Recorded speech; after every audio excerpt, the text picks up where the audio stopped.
Hey everyone, welcome to my channel. Thank you so much for tuning in. Today we are going to be making a layered galaxy painting. This is a great watercolor project for any skill level, so if you like the video and know other people who want to get started in watercolor, please like, comment, subscribe, share, hit the notification bell, all those good things. All right, let's talk materials. You'll want 140-pound cold press watercolor paper, some washi tape to frame the edge, a nice good sized watercolor palette, as well as a spray bottle for activating pigments and blending colors. You'll also want a brush. I'm using a number 6 quill brush. It works really great for these paintings. For texturing, we'll be using salt, and for detailing, we'll be using artist pens in white. And last but not least, a jar of water and some paper towels. All right, those are the materials. Now let's talk about color selection. For starters, let's choose 3 colors. I recommend choosing one very bright color and then 2 medium colors. I've chosen yellow, orange, and blue. Then for your 4th color, I recommend selecting a very dark shade of one of those colors. So I've chosen a very dark blue for my 4th color. Now that you've selected your palette, let's start painting. And for this first layer, I'm just activating my first 3 color selections. So the brightest color and the 2 medium colors. We'll use the darker one later. So as I mentioned before, we're building this galaxy in layers. Our foundational layer that we're painting right now will be made up of patches of those first 3 color selections. So I've spritzed my paper with water, wet my brush, and now I'm going to start in this bottom left quadrant and just apply a patch of blue. And I'm gonna spritz the edge here to kind of diffuse that color a little bit and keep things fluid. And then I'll add a patch of yellow, a patch of orange, and I'll keep going until the entire space is filled with our colorful patches. And to really help keep your strokes free flowing, I suggest holding your brush kind of like a lollipop and rolling the brush across the paper. This helps to keep things natural looking, and it's just a really fun way to paint. And along those same lines of natural, unforced painting style, something else to remember is that once you've painted an area on the paper, just keep moving. Don't go back over it and rework it and try to make it look a specific type of way. Just let it be. It's really important to trust the process and let your galaxy unfold layer by layer. And speaking of layers, once we get this first layer done, we're going to have to let it dry completely. And that's going to be the same for any layer we complete. They have to dry completely before we can move on to the next one.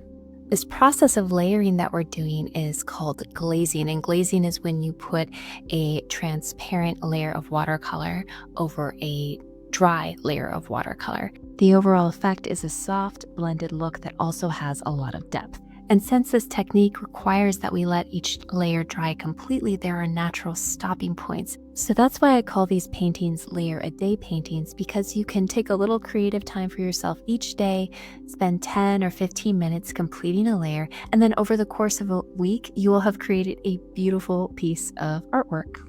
Oh, and if you're curious as to what I'm doing right here, since I've been spritzing the paper to soften the edges, there's some excess water that's built up on the paper. So I like to tilt and shift the water around the paper. It creates some soft blending and distributes that water evenly. So once the foundation is laid, we're going to sprinkle some table salt on top. And again, you want this to just flow freely. It doesn't have to look a specific way, just trust the process. And what the salt will do is it'll suck up that water and that pigment and leave some cool starburst texture behind. All right, once the first layer is dry, sweep the salt into a trash can, and we're going to move on to the second layer. So from here on out, we're just going to be applying one color per layer, but the process is still the same. And as a quick review, all that means is that you'll activate your pigments with a little bit of water, load your brush with water and color, and apply that color in loose, free-flowing patches until you fill up the entire space.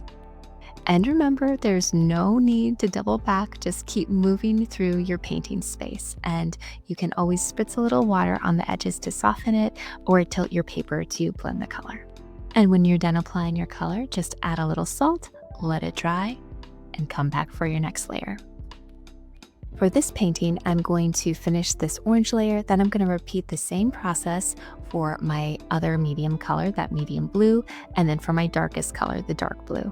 For now, I'll let the music take over and I will check in again once we get to the end of that 4th layer.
All right, so I am halfway through this fourth watercolor layer, and I just wanted to mention that I typically only use salt for the first 3 layers because usually there's enough texture built up by the third layer that you don't need to add anymore. So I'll leave that up to you, but usually I use my fourth and sometimes fifth layers to softly blend that texture into the background. And speaking of fifth layers, there is actually a fifth watercolor layer to this painting that you unfortunately will not get to see unfold because my camera wasn't recording, and I am sorry about that. But all I really did was add an additional layer of dark blue to intensify the areas of dark blue that you see in this layer. And you can feel free to do the same if there are areas that you want to be a little darker. Just do another round of your darkest color. All right, this is the end result of the watercolor layers, but now let's make this look like an actual galaxy by adding some stars. So for the stars, I like to use 2 different kinds of artist pens. The first kind I like to use is a water-based India ink pen. Since these pens are water-based, they sink into the paper a little bit more, which creates a transparent look and makes the star look like it's farther away.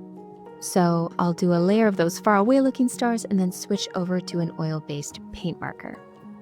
And since the paint marker is oil-based, it tends to sit on top of the paper. It's thicker, more opaque, and makes the star look brighter and like it's closer. The contrast between the two creates depth. But don't worry if you only have one type of artist pen, it'll still look good regardless. Just work with what you've got and, you can play around with the depth in future. For now, let's just scatter our little star seeds.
Okay, this galaxy is shaping up nicely. It really comes to life as soon as you start to add the stars.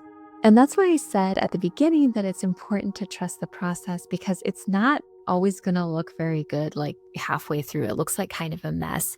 But at the end, it all comes together. You add the stars and boom, you have a beautiful galaxy. And I know this from experience because I have done a lot of galaxy paintings. I'm currently working on a series. I have some featured on my website. The link is in the description if you want to take a peek. They're pretty cool. I have them available as prints, totes, and tumblers. But halfway through creating some of them, I wasn't sure they were going to turn out because, like I said, they look kind of like a mess. However, I trusted the process and they did turn out beautifully, and now I can offer them to you. So all that to say, I hope this video has given you an easy formula to get you started on creating your own watercolor galaxy and maybe even your own daily art practice. Let me know what you think in the comments, and as always, thank you so much for creating with me today. Until next time, take care.